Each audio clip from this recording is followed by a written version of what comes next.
गांव का शायद एकमात्र लड़का था जो अखबार पढ़ता था। तो शास्त्री जी का तो मैं थोड़ा मुरीद हो गया था।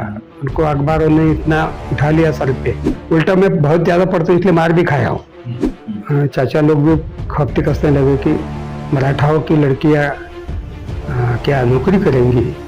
ये सब समझने जानने के बाद, पढ़ने के बाद में लगता है कि मेरे भी घर में महिलाओं का शोषण बेतहाशा हुआ है।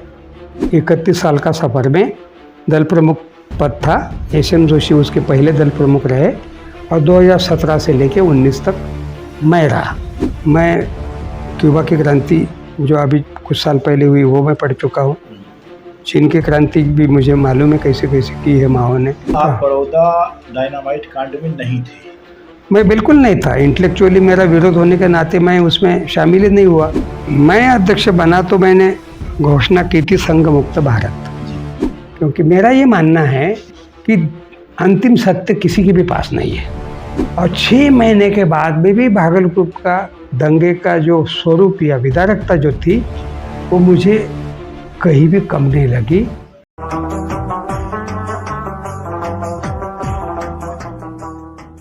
आज हमारे स्टूडियो में मेहमान हैं जाने माने सामाजिक कार्यकर्ता और लेखक डॉक्टर सुरेश खैरनार।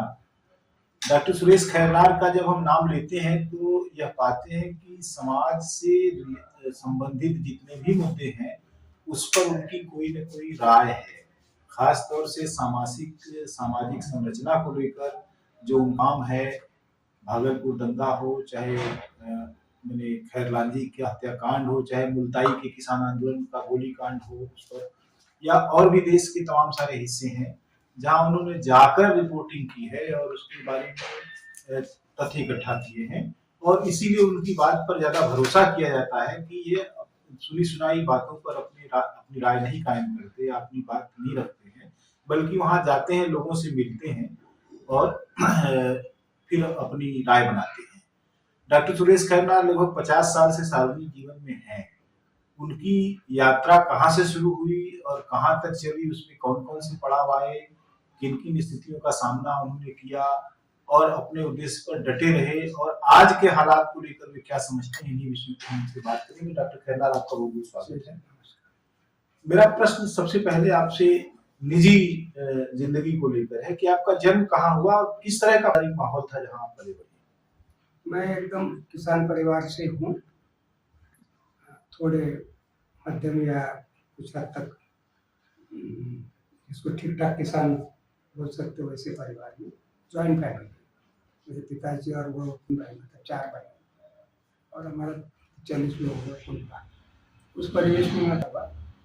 पिताजी को 1942 के भारत छोड़ो आंदोलन के सिपाही रह चुके हैं, तो इसलिए शानुकुलीन मराठा होने के बावजूद वो अपने खादी के जो भी उनके कपड़े, अंडरवेयर, सब कुछ, हैंकरचिप तक, कोट तक कुछ खादी का। और शायद अपवादों को मराठा थे जो अपने कपड़े खुद धोते थे। तो वो मेरे ऊपर कोई गांधी या कोई जयप्रकाश या लोहिया या मार्क्स या अम्बेडकर वगैरह के पहले आंखें खुली तब से मेरे पिताजी का वो सब, तो एक मेरे वो रोल मॉडल बन गया। और उतनी छोटी उम्र में शायद पूरे गांव में मैं एक ही होऊंगा बावला जो मैं भी उनको कहता था मुझे भी खादी के कपड़े चाहिए। अच्छा, मैं भी उनके जैसे कपड़े अपने धोता था, मैं भी उनके जैसे वो लोटे ये डालकर कोयला और प्रेस करना वगैरह, मतलब वो मेरे एक तरह से रोल मॉडल थे। ये मेरी जीवन की शुरुआत है। खैरनार साहब, आपने बताया कि आपके पिताजी से आपका बड़ा लगाव था, तो क्या पिता से कोई कॉन्फ्लिक्ट आपका नहीं था, कोई टकराव नहीं था? वो पहले शुरू के दौर में तो वो मेरे हीरो ही थे, लेकिन बाद में मैं गांव का शायद एकमात्र लड़का था जो अखबार पढ़ता था। ग्राम पंचायत में आता था, न सरपंच पढ़ता था न कोई सदस्य पढ़ते थे, और मैं जाके बैठ के पूरा मराठा नाम का अखबार था, आचार्य आत्रे का, बहुत महाराष्ट्र का मशहूर अखबार है। आत्रे भी बहुत टावरिंग फिगर थे, नाट्यकार, लेखक, कवि, एकदम अष्टपहलू वर्सेटाइल जिसको अंग्रेजी में बोलते वैसे थे। तो वो अखबार में चाट जाता था पूरा, पहले पन्ने से लेकर आखिर तक। स्कूल में भी मुझे आज क्या हुई दुनिया में वारदात, वो घटनाक्रम बताने के लिए प्रेयर में खड़े कर देते थे। तो फिर वो धीरे धीरे समझ में आने लगा। और आचार्य अत्रे बहुत ही जबरदस्त संपादक पत्रकार थे कि जो किसी का लिहाज नहीं करते थे।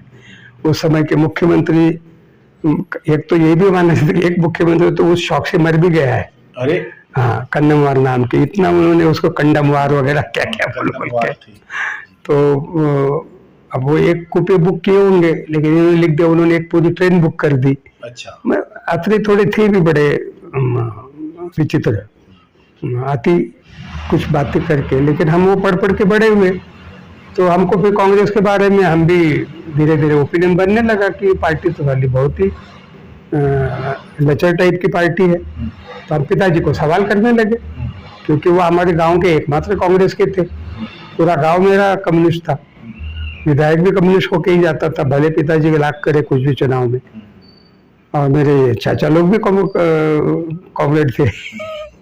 तो मेरे घर में पिताजी एक तरह से अल्पमत में थे, तो गांव में भी शायद थे, क्योंकि कोई उस ढंग से उनके पहल से, लेकिन वो कमिटेड कांग्रेसी बने रहे। तो मैं उनको ये छेड़ता था, क्योंकि मैं 1953 में पैदा हुआ, तो नेहरू जी 64 में चले गए। तो तब मैं कितना 11-12 साल का, तो उस ढंग का कोई नेहरू जी के बारे में कोई ज़्यादा मैं बोल नहीं सकता। लेकिन वो आए थे धुलिया, और इच्छा थी पिताजी के साथ जाकर सुनने की, लेकिन पिताजी को लगा इतने छोटे बच्चों को क्या करेंगे। तो नेहरू को ना मैंने देखा है ना उस ढंग ज़्यादा सुना है। लेकिन उनके बाद जो भी साल भर के लिए शास्त्री जी और फिर इंदिरा जी, तो शास्त्री जी का तो मैं थोड़ा मुरीद हो गया था। उनको अखबारों ने इतना उठा लिया सर पे, तो मैं एक कॉपी में उनके फोटो रोज चिपकाते जाता था, उनके बारे में क्या क्या। और 65 का वॉर आ गया तब तक, उसमें वो और थोड़े हीरो बने। तो पिताजी को फिर इंदिरा जी आई उनके निधन के बाद में। उसके बाद में वो जो धीरे धीरे कांग्रेस का जो भी कुछ व्यक्ति केंद्रित जो आज वर्तमान में नरेंद्र मोदी के काल में दिख रहा है, वो एग्जैक्टली इंदिरा जी के काल में हमने देखा है। One woman party, one man party. तो ये सब हम पिताजी को बताते थे, तो वो अपने ढंग से तर्क देते थे। लेकिन हमारी इस बहस को गांव का बहुत बड़ा हिस्सा सुनता था। अच्छा।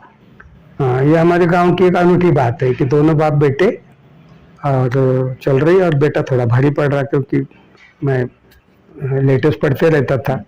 बाद में पत्रिकाएं भी लेने लगा, बाद में और भी मेरा दायरा बढ़ते गया। गाँव में का शायद मैं पहला ही कुछ पढ़ाकू टाइप का, मतलब स्कूल वाली पढ़ाई नहीं, ये दूसरी सामाजिक राजनीतिक फलाना ढिमका सब। तो वो चस्का जब से होश आया तब से अपने आप ही किसी ने उल्टा, मैं बहुत ज्यादा पढ़ता इसलिए मार भी खाया हूँ उल्टा, क्योंकि किसान परिवार, भेजा गया खेत पर, नौकर क्या कर रहे देखो, और हम आम के पेड़ के नीचे बैठ के अपने घुसे हुए हैं। तो आया के पीछे से चाचा या बड़ा भाई वगैरह दे देता था लपड़, इसलिए भेजा तेरे को, क्या कर रहा। तो मैं छुपा छुपा की किताबें ले जाके ये करता था। तो आपके भाई बड़े कौन, कितने बड़े भाई थे? एक बड़े भाई थे, मैं बीच पे था, एक छोटा था। अच्छा। तो बड़ा वाला थोड़ा दिल डोल वाला था, काफी मजबूत, 6 फीट हाइट, काफी मजबूत और बड़ा रॉ टाइप का था। गांव में भी उसका आतंक था और घर में भी था। और मैं बिल्कुल उसके उल्टा, थोड़ा नाजुक, थोड़ा सा पढ़ने में का और क्या क्या। तो वो एक तरह से गौन केस थी, तो ज़्यादा पढ़ा भी नहीं, शायद मैट्रिक या इसके बाद में। तो ऐसे परिवेश में मैं पला बढ़ा। लेकिन मुझे अब याद आ रहा कि मेरे गांव ने, समस्त गांव ने, शिक्षकों से लेके हर तरह के लोगों ने मेरे को बहुत सर पे उठाया। अच्छा। एक तरह से जिसको अंग्रेजी में पैम्परिंग बोलते, वो किया गया। कोई भी गोद में उठा लेता था। शिक्षकों को दूसरों को बुरी तरह से मारते हुए देखा, लेकिन आप दुलारे थे। लेकिन मुझे आज तक नहीं याद आ रहा कि मुझे कोई एक छड़ी या कोई एक लपड़। पिताजी की तक वो 1.25, 1.25, 2 वाला हिसाब में थोड़ा गड़बड़ा गया था। एक दिन वो पढ़ा रहे थे, क्योंकि पिताजी मेरे शिक्षक बनने इतनी शिक्षा उस जमाने की उनकी थी, जी। तो बहुत लोग उनको कोई मास्टर जी भी बोलता था, कोई गुरुजी भी बोलता था, क्योंकि उनकी शिक्षा उस स्टैंडर्ड की थी। लेकिन गांव घर का जो हमारा पूरा कारोबार था, जमीन 150 गाय, ये सब चक्कर के कारण, और वो बड़े थे तो मुखिया वही थे घर के, तो इस कारण वो नौकरी नहीं कर सके, वो इस काम में रहे। लेकिन थोड़े पढ़े लिखे और जानकार आदमी के रूप में लोग उनको सम्मान देते थे, कुछ सलाह भी लेते थे। लेकिन उसमें एक इंटरेस्टिंग पात्र हमारे घर में महिला वाला था। हमारी एक बुआ थी जो पिताजी से भी बड़ी थी। अच्छा। तो उसकी शादी के बहुत कम समय में उसके पति जो है वो निकल गए। अच्छा। कोई बोलता साधु हो गए, कोई बोलता क्या क्या हो गया, जो भी होगा हमने नहीं देखा है, सब मेरे पैदा होने के पहले की बात। वो जो आई मायके, तो ये सब भाई और सब रहने के बावजूद वो पूरे हमारे घर की एक तरह की ये रही अथॉरिटी, सेनापति। और सबसे कमाल की बात वो गांव की भी बनी। अच्छा। बहुत बड़ा गांव का हिस्सा, कुछ अगल बगल का भी उसको सलाह मशवरा करना। और उनका नाम था मथुरा, मथुरा बहन बोला जाता था उनको। और वो यहाँ तक कि मेरे पिताजी भी उनके शब्द से बाहर नहीं थे। अच्छा। कोई निर्णय भी लेना होता था तो पिताजी को उनके साथ मंत्रणा करनी पड़ती थी, फिर बाद में कोई निर्णय या कोई बात तय होती थी। तो ये मैंने इंटरेस्टिंग एक पढ़ा, और मैं उसको इंदिरा गांधी करके चिढ़ाता भी था। अच्छा। कि तुम हमारे घर की इंदिरा गांधी हो, क्योंकि उनके इशारे के बगैर हमारा घर का कुछ भी नहीं होता था। इन सब चीजों के बीच में आपकी माँ की क्या क्या जगह थी? भयावती, भयावती। मेरी माँ ज्वाइंट फैमिली में की एक बहू और भी दूसरी 3 बहू, मतलब मेरे 3 चाचा थे तो उनकी तीनों की पत्नियां, तो ये 4 बहू। मेरी दादी भी जिंदा थी, वो शायद 100 के आसपास होके मरी। तो दादी, ये ऊपर से ये हमारी बुआ, तो ये तो सुपर वुमन हो गया हमारे घर में। तो दादी और बुआ का मिलकर जो राज था, और वो ये सभी बहुओं के लिए वो इतना पीड़ादायक था। हम इतनी छोटी उम्र में भी दिखता था कि ये बहुत शोषण वाला हमारा घर है, ये सभी बहुओं को बहुत बुरी तरह से ट्रीट किया जाता है। सब हम पुरुष खा रहे पहले चटकारे ले लेके, उसके बाद में कुछ बच रहा है कि नहीं, कुछ है क्या नहीं, उसकी बगैर परवाह किए। अच्छा, घर हमारा बड़ा अजीबोगरीब था। 40 लोगों का कुनबा था, चूल्हा कभी बंद होते हुए देखा नहीं। 12 महीना 24 घंटे, क्योंकि काड़ी से चूल्हा जलाने का याद ही नहीं आता, सतत उसमें अंगार रहती थी।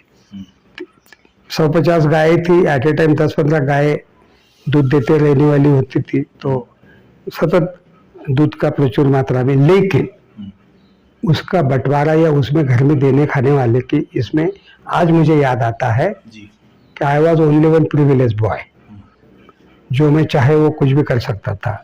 घी खा लूँ, मक्खन के गोले खा लूँ, क्या क्या कर लूँ, कोई मना नहीं।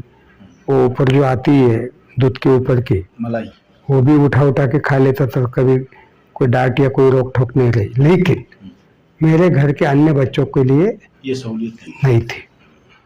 वो भी आज मुझे लगता, अब मुझे अपने आप को बहुत बड़ा मैं हीरो हूँ लगता था, लेकिन अब मुझे वो अपराध बोध है कि मेरा घर संपन्न था, मेरे घर में सब कुछ था, लेकिन मेरे घर में विषमता भी घर के घर में ही बहुत भयानक थी। और उसमें महिला है, जिसमें मेरी माँ का भी शुमार होता है, वो हमेशा बहू रही मरते दम तक।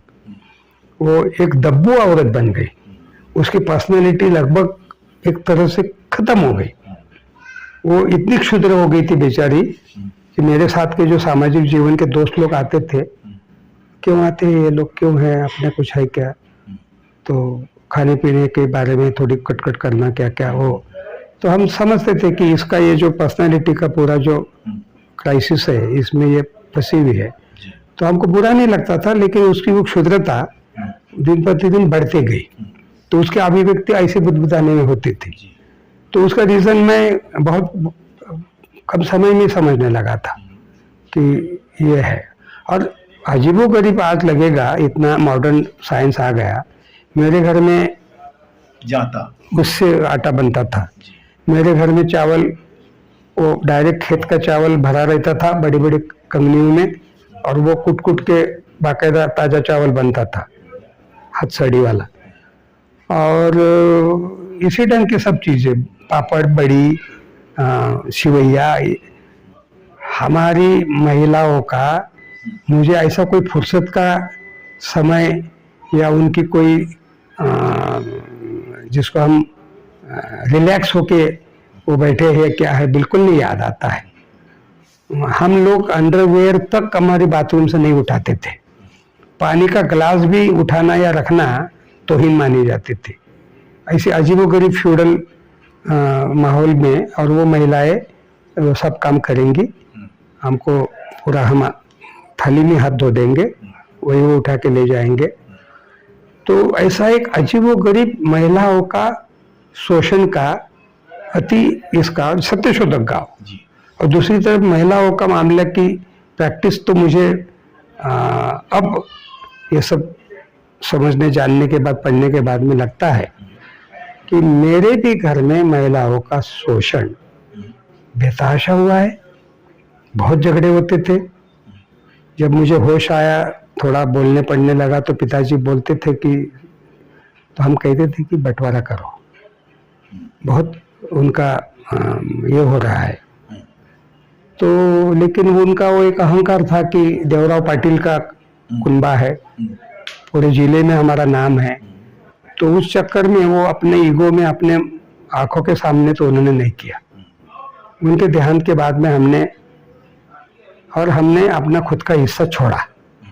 हम उनको बहुत पहले से बोलते थे कि मेरा सामाजिक काम के प्रति ज़्यादा ये है, तो आपके पार्टी ने कोई इस देश के सवाल हल किए नहीं, उल्टे बहुत सवाल बढ़ गए। साने गुरुजी को उसके लिए 3 साल में आत्महत्या करनी पड़ी।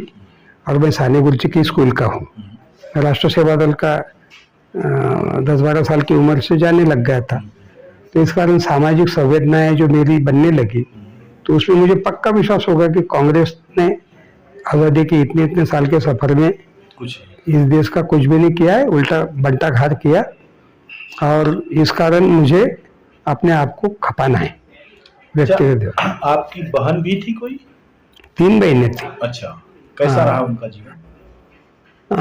उसके लिए थोड़ा सा मैं जिम्मेदार हूँ। पिताजी को मैंने आगाह किया, वो जो बुआ हमारे घर आके बैठी थी उसको देख के, कि इनको पढ़ाना है। थोड़ा उनको आखा, चाचा लोग भी खपती कसने लगे कि मराठाओं की लड़कियां क्या नौकरी करेंगी। मैंने कहा नौकरी करे न करे, लेकिन उनको पढ़ाओ, कम से कम ग्रेजुएट होने दो, बीएड होने दो, जो कुछ ऐसी खातिर की डिग्री रखो। तो आश्चर्य लगेगा, मेरी 3 बहनें जॉब वाली निकली। अच्छा, उनकी पढ़ाई हुई अच्छी तरह से, वो पास हुए, बीएड डीएड भी हुए, तो उनको तुरंत नौकरियां मिली। अच्छा। मेरे पहले उनके मकान हो गए, मेरे पहले उनके पास गाड़ी घोड़ा आ गया, मेरे पहले उनका लाइफ स्टाइल में। और उसमें एक बहन मेरी साल भर के भीतर विधवा हो गई, जो मेरी बुआ के हिस्से में आया था। वो मेरे से छोटी, मीरा करके। तो उसको उस शिक्षा का पहला लाभ होते हुए देखा कि वो तुरंत शिक्षिका आसानी से बन गई जिला परिषद के स्कूल में, गवर्नमेंट के। और इस कारण, क्योंकि वो भले 100-125 एकड़ के घर में दी गई थी, लेकिन उन्होंने इसको तो डेजर्टेड कर दिया, क्योंकि वो अकेला लड़का था, मर गया, किडनी या किसी बात का पहले से बीमार होगा, लेकिन छुपाया उन्होंने। तो मैंने पिताजी को कहा कि वो 100-125 एकड़ जमीन का जो कुछ होगा कोर्ट में, पहले मीरा को नौकरी में लगाओ। और वो पहली टीचर बनी। दूसरी सबसे छोटी त्रिवेणा थी, वो हाई स्कूल में बनी, ये प्राइमरी स्कूल में बनी। मतलब हाँ, उनको अपना अर्जित करके खाने की स्थिति बिल्कुल, खाली खाने के नहीं, पूरा घर आपने किया। तो उसके लिए वो मतलब थोड़ा मैं जिम्मेदार हूँ कि मैं ये इंटरफेयर करता था कि नहीं, इन बच्चों को पढ़ना है, क्योंकि बुआ के हिस्से में जो आया था वो चल गया। लेकिन अब इनके अगर ऐसा कोई जिंदगी में आ जाए मौका तो शायद इनका नहीं निभेगा। हमारी पत्नी है जो भी भाई की, मेरी, अपने किसी की, वो शायद उस ढंग से इनको ये नहीं कर पाएगी और मिजरेबल लाइफ हो जाएगा। तो इसलिए इनको अपने पैर पे आर्थिक रूप से खड़े होने का कुछ ऐसा शिक्षा या ये हुनर, तो वो हमारे घर में आउट ऑफ वे जाके हुआ। और वो तीनों बहनें जॉब में रही, उनके अपनी जिंदगी तो कम से कम थोड़ी सी ठीक ठाक रही। अच्छा, आप ये मुझे बताइए कि आप जब पढ़ रहे थे तो किस तरह के साथियों से आपका राब्ता रहा और वो कैसे लोग थे, क्या आप लोग गतिविधियां क्या? मेरे गांव में सिर्फ 7वीं तक स्कूल था। तो मेरी बुआ एक बगल का तालुका है शिंदखेड़ा करके, तो वहाँ वो बही गई थी और उसको तब लड़का नहीं हुआ था, तो वो मुझे 7वीं के बाद में, गोद नहीं, शायद मन में होगा, लोग चिढ़ाते भी थे क्योंकि वो थोड़े हमसे और ज्यादा जमीन वाले थे। तो वहाँ शिंदखेड़ा नाम के तालुका के गांव में पढ़ने गया। वो थोड़ा मंदिर भजन कीर्तन वाला जरा अलग तरह का कल्चर का गांव था, मेरे लिए वो एक नया एक्सपोजर था। उस गांव में एक भूगोल के टीचर थे बीबी पाटिल नाम के। ये बीबी पाटिल मुझे बोले कि तुम शाम को क्या करते हो? तो मैंने कहा मैं कुछ नहीं करता। तो बोले आते जाओ। तो हम गए, देखा तो एक भगवा झंडा, समझते सदा वत्सले वगैरह ऐसा कुछ, और मुसलमानों ने ऐसा किया, मुसलमानों ने वैसा किया, हमारी माँ बहनों के स्तन काटे, पूरे कुएं भर गए, उनके गुप्तांगों में संजीवनी डाल दिए। तो ये सब सुन के तो मैं एकदम आग बबूला हो जाता था। मुस्लिम मोहल्ले में जाके साले लांडे वांडे क्या क्या गाली गलौज करके, वो बेचारे टुकुर टुकुर देखते रहते थे। पटेल का लड़का है, वो भी टांगा चलाने वाले, ताशा बजाने वाले, बकरा काटने वाले वगैरह इसी टाइप के जॉब के थे। कोई मुझे बहुत ढंग की स्थिति का मुसलमान उस गांव का भी नहीं आता था, ना हमारे गांव का। सभी फटियाली मेरे भी गांव में, वहाँ पे मेरे गांव में तो कुली ही देखे मैंने वहाँ भी, लेकिन मैं उनके ऊपर इस ढंग से अपनी। और तीसरा वो सावरकर की मेरी जन्म ठेप, माझी जन्म ठेप, वो पढ़ने के बाद तो मैंने संकल्प कर लिया था कि इनको सताने वाला जो येलर है बारी, कर्नल बारी, शायद स्कॉटिश था वो, सेलुलर जेल का, मैंने कहा ये कहीं भी जिंदा होगा ना, इसको मैं मारूंगा, इसको मैं मारूंगा। ये कसम खा ली थी मैंने, इतना प्रभाव था मेरे ऊपर। तो फिर मेरे कुछ मुस्लिम दोस्त मेरे को, अरे सुरेश बोले हमको भी खेलने के लिए आना है। तो मैंने वो शाखा चालक को पूछा, तो बोले वरिष्ठों को पूछना होगा। तो वरिष्ठों में गांव के वरिष्ठ हो गए, तो बोले अभी थोड़े दिन में अपना स्थापना, मतलब दशहरा स्थापना दिवस आ रहा, तो खानदेश के जो बौद्धिक प्रमुख है नाना ढोबड़, वो आ रहे, उनका व्याख्यान होगा, तो उस समय पूछ लेना उनको। आए वो, बिल्कुल दुटांगी धोती एकदम टिपिकल आरएसएस का जो वैसा वो, और संघ शक्ति कैसे बढ़नी चाहिए क्या वगैरह, ऐसा पूरा उनका भाषण था। ये 1965-66 या 67 के दौर की बात बोल रहा मैं। तो व्याख्यान हुआ, तो बोले अभी प्रश्न और उत्तर का सेशन है। तो मैं उठ के खड़ा हुआ, बोले हाँ बोलो।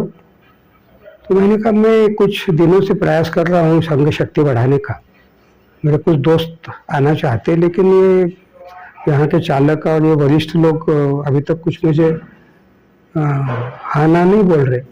तो उतने में कान में उनके कोई वो लोकल जो भी होगा बड़ा आदमी, वो कुछ बता रहा था।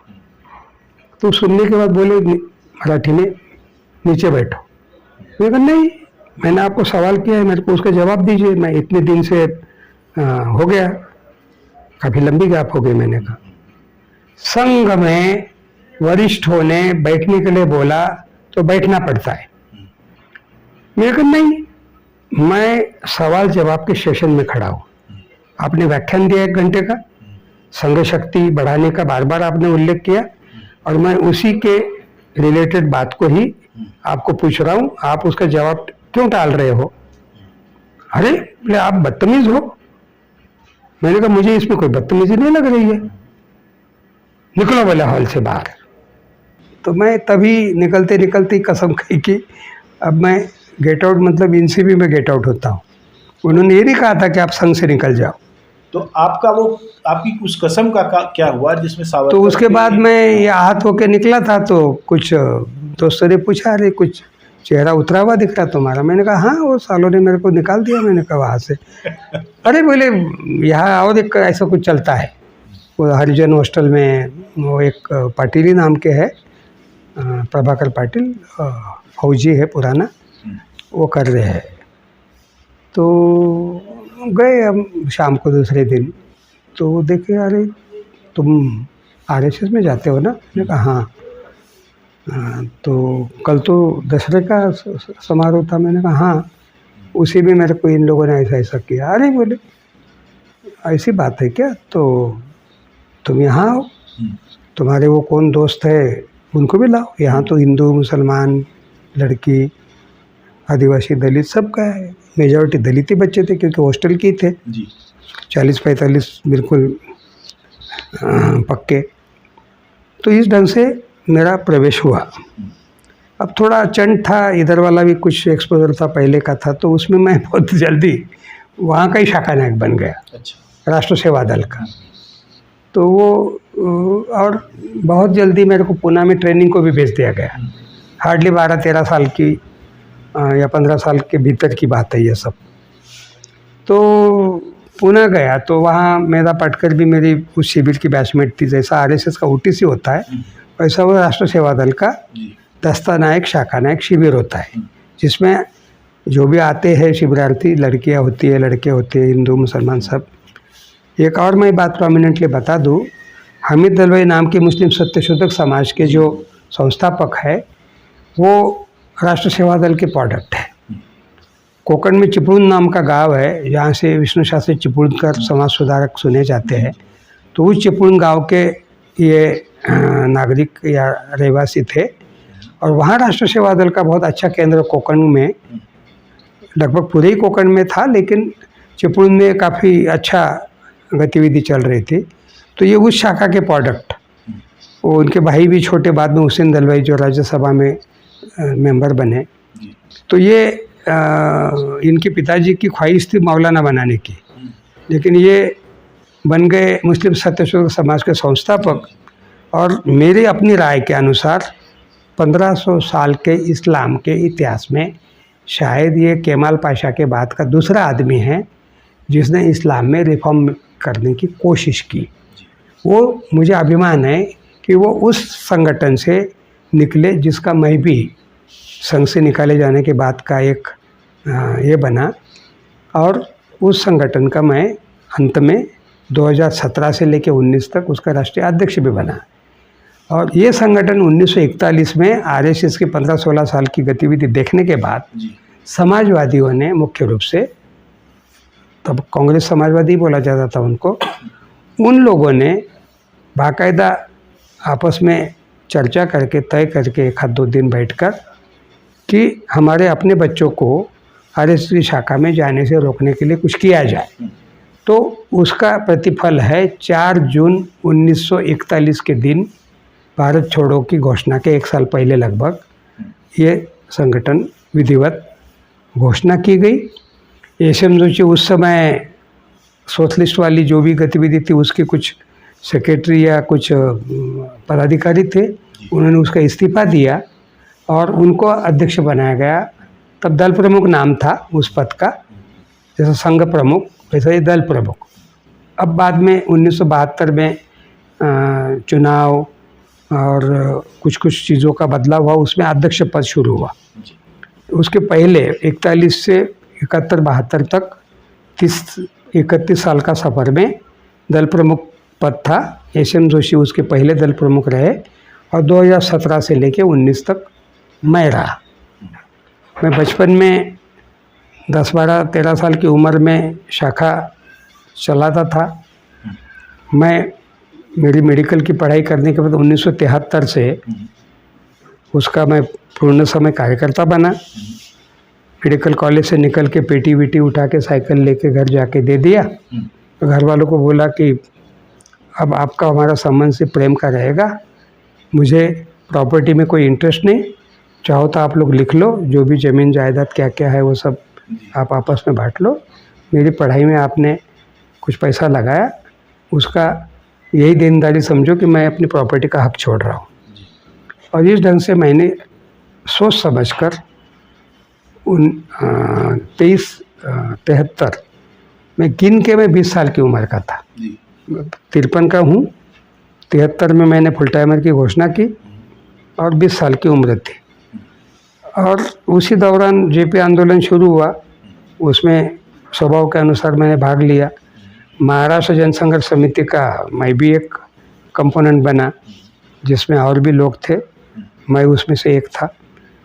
और इमरजेंसी लगी तो इमरजेंसी में वो इमरजेंसी के खिलाफ जो अन्य कोशिशें होती थी, जैसे वो साइक्लोस्टाइल या क्या बोलते थे उसको, वो कर कर के पर्चे बांटना। और डायनामाइट का एक ये हुआ जिसको बड़ौदा डायनामाइट बोला जाता है। तो उस मीटिंग में मैं थोड़ा पढ़ाकू होने के नाते हॉस्टल में स्टडी सर्कल चलाने के कारण मेरा थोड़ा सा चीन की क्रांति क्यूबा की उतने में हुई थी 2-4-5 साल पहले, वो पूरी में चाट गया था। मेरे हीरो ही थे, मेरे रूम में सिर्फ चे गुवेरा और कैस्ट्रो की फ़ोटो थे। और क्यूबा की क्रांति तो पूरी लगभग मैं अपने अंदर में एक सभा लिया था। और चिली, क्यूबा, सब लैटिन अमेरिकन कंट्रीज़, वियतनाम, सबका मैंने देखा कि ये जनसंख्या में तो हमारे किसी एक प्रदेश से भी बड़े नहीं है। और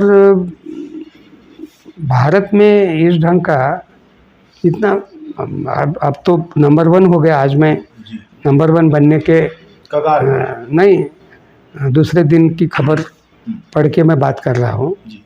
तो ऐसे विशाल देश में सशस्त्र क्रांति नहीं समझ वाइबल, मैं वायलेंस या नॉन वायलेंस की बात नहीं कर रहा, मैं युद्ध नीति के हिसाब से बोल रहा हूँ।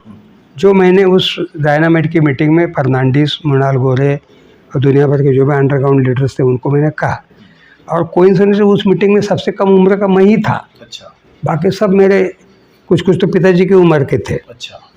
और बार बार मेरे को फर्नांडिस कोशिश कर रही कि नहीं सुरेश ऐसा सोच के देखो वैसा। मैंने कहा देखिए, मैं क्यूबा की क्रांति जो अभी कुछ साल पहले हुई वो मैं पढ़ चुका हूँ, चीन की क्रांति भी मुझे मालूम है कैसे कैसे की है माओ ने।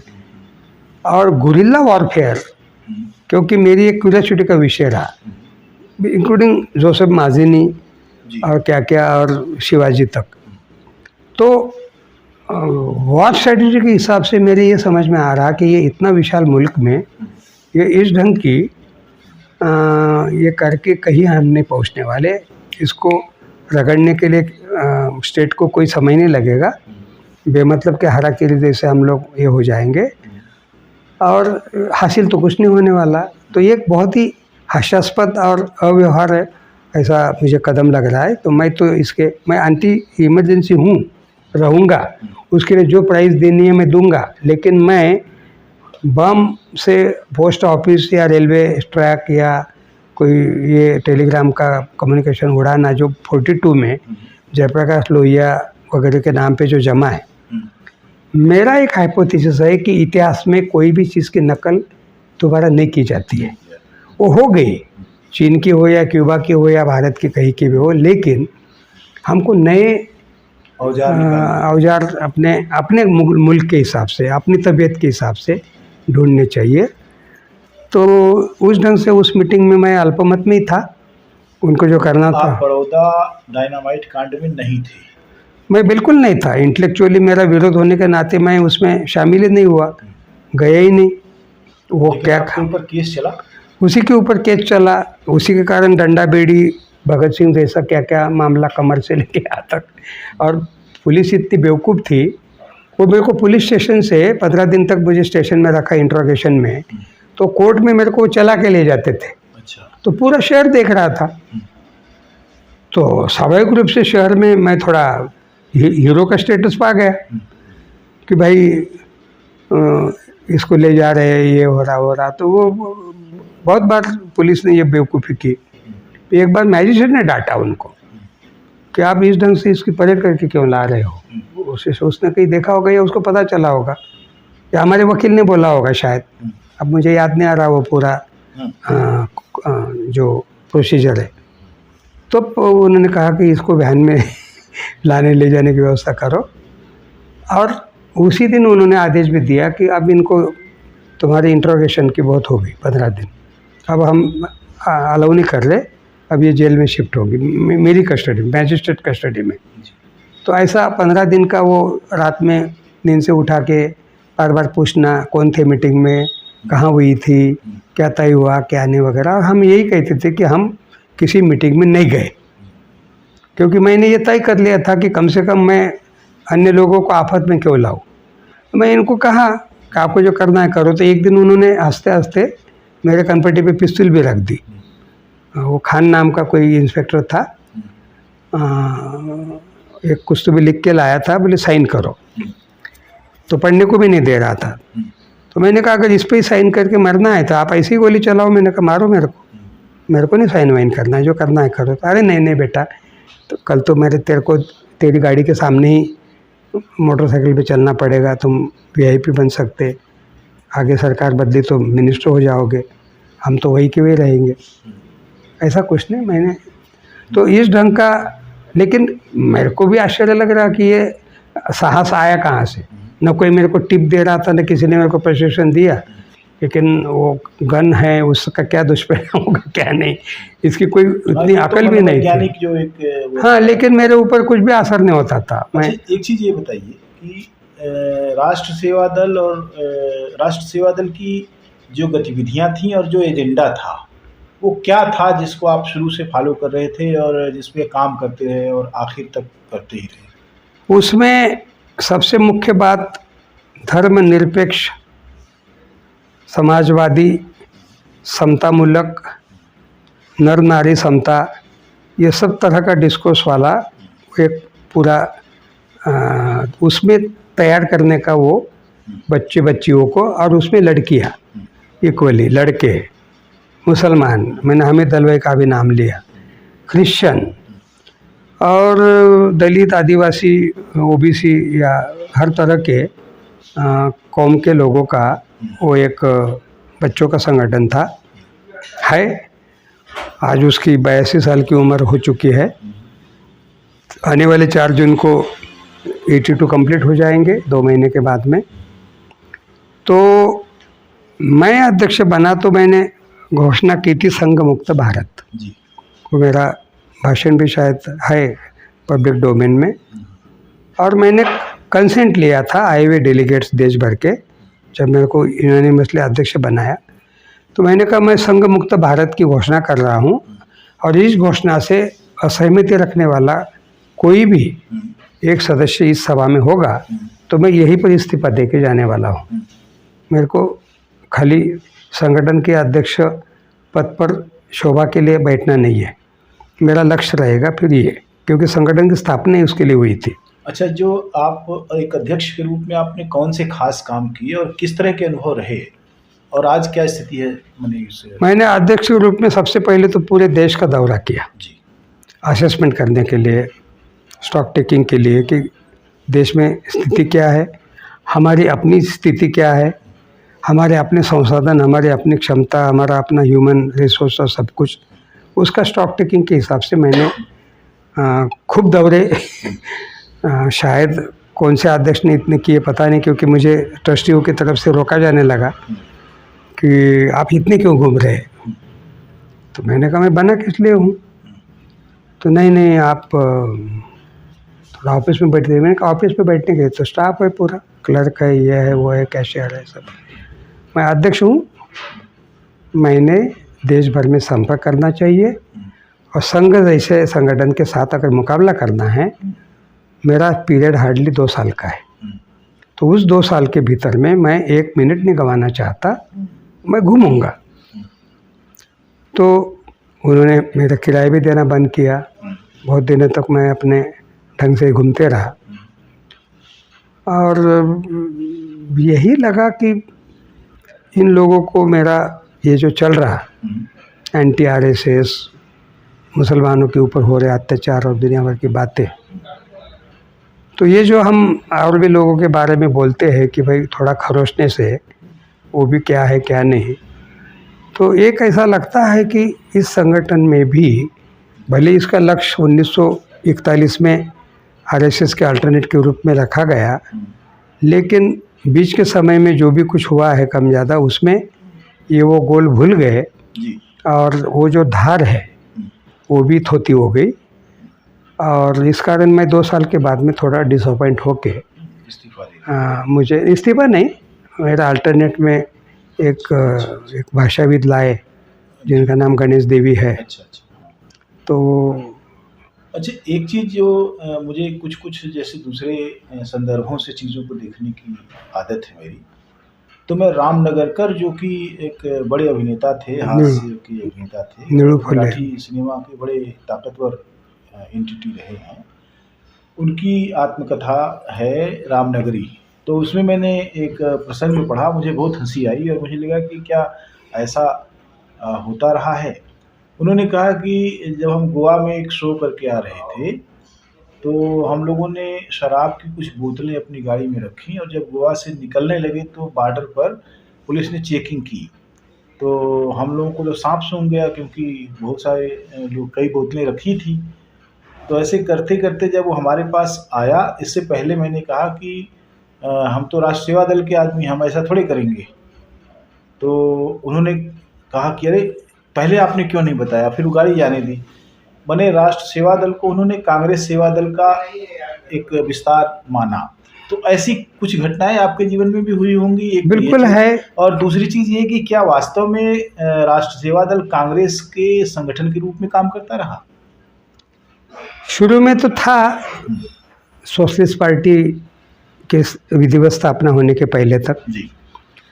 लेकिन बाद में एंटी कांग्रेसिज्म का एक एसएसपी वाला जो तबका है जिसके नेता मुख्य रूप से लोहिया थे, तो वो होने के बाद सेवा दल में भी उस रंग की 2 धाराएं बन गई। एक पीएसपी वाली जो धारा थी वो नेहरू जी को या कांग्रेस को थोड़ी सी फेवरेबल थी, जिसके नेता अशोक मेहता, एनजी गोरे वगैरह, और इधर लोहिया मधुली में फर्नांडिस वगैरह, एसएम जोशी। तो मेरे ऊपर प्रभाव ये वाला कुनबे का रहा, गैर कांग्रेसवाद वाला। लोहिया मैं 10-15 साल की उम्र से ही पढ़ने लग गया था मराठी में, और लोहिया का जो दार्शनिक पक्ष है, अगड़े पिछड़ों का सिद्धांत है, नर नारी समता वाली बात है, और ये कई सारी बातों का मेरे ऊपर बहुत प्रभाव हुआ।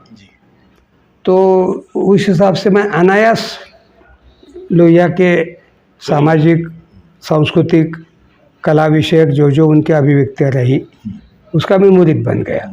मुझे चिढ़ाया भी जाता था कि ये लोहिया ईट है वगैरह। मैं हूँ क्या नहीं पता नहीं, क्योंकि कोई भी ईट होने का कोई मुझे विशेष न ये है चाहत है, न कुछ हूँ मैं। क्योंकि मेरा ये मानना है कि अंतिम सत्य किसी के भी पास नहीं है, न लोहिया के पास है, न अम्बेडकर के, न गांधी के, न मार्क्स के, न किसी और के। ये एक ऐसा मनुष्य का सफ़र है, प्रवास है विश्व भर का, कि जिसमें उस समय में उस व्यक्ति या समूह द्वारा जो कंट्रीब्यूशन किया जाएगा दुनिया को बेहतर बनाने का, वो सबसे ज़्यादा उपयोगी है। एकमात्र यही उपाय है, गांधी के ही रास्ते से ये ठीक होने वाला है या अम्बेडकर के या फलाने, ये मेरे को होश आया तब से मेरे मन में स्पष्ट हो गया। हर एक की अपनी मर्यादा है, हर एक का अपना एक दायरा है, उसने अपने अपने समय में अपनी भूमिका उत्तम ढंग से निभाई है, कोई दो राय नहीं। और एक आदमी दुनिया की हर बात की इस ढंग की कोई दवा ढूंढता है या करता है, इस पर मेरा इसलिए विश्वास नहीं, वो असंभव भी है। समय सापेक्षता नाम का सिद्धांत के अनुसार ये न कार्ल मार्क्स के लिए संभव है, न बाबा साहब के लिए संभव है, न गांधी के लिए। तो इसलिए मैं हमेशा एक फ्री थिंकर जैसा रहा हूँ।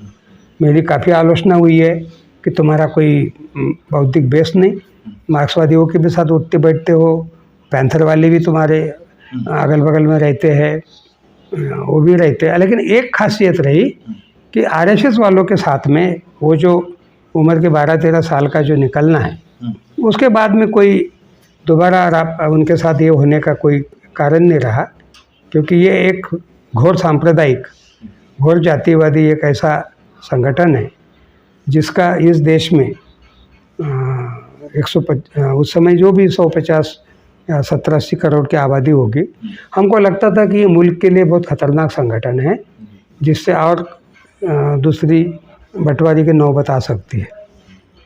तो उस हिसाब से एंटी आरएसएस दिन प्रतिदिन और तीखा होते गया, और उसका सबसे ज़्यादा मुझे आई ओपनिंग वाला अनुभव आया भागलपुर दंगे में, जो 24 अक्टूबर 1989 को हुआ। मैं कलकत्ता में था, मेरे बच्चे छोटे थे, मैं उनको देखभाल कर रहा था। दंगा हो के 6 महीना हो गया।